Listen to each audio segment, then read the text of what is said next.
అందరికీ praise lord అండి.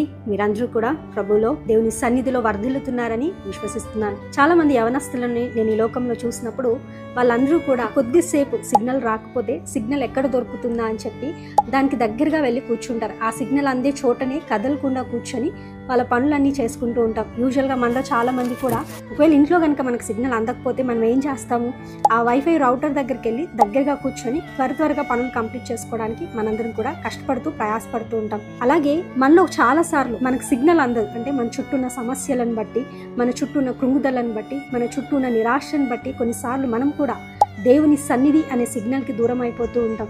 దేవుని సన్నిధిలోకి వెళ్లకుండా, దేవునితో సహవాసం చేయకుండా, ప్రార్థన చేసుకోకుండా మనందరము ఆ సమస్యల వైపే, ఆ సిగ్నల్ లేని చోటే నివసిస్తూ ఉంటాం. కానీ ఎప్పుడైతే దేవుని సన్నిధికి వస్తామో, ఎప్పుడైతే మనము మన పనులు అవ్వడానికి మనం దేవుని సన్నిధిలో మనం నిలబడతామో, దేవుని సన్నిధిలో మనం గోజాడతామో, దేవుడు ఆ క్షణమే మన పనులన్నీ కూడా చేయడానికి ఇష్టపడుతున్నాడండి. ఆ క్షణమే ప్రతి సమస్య నుంచి విడుదల చేయడానికి దేవుడు ఆశపడుతున్నాడు.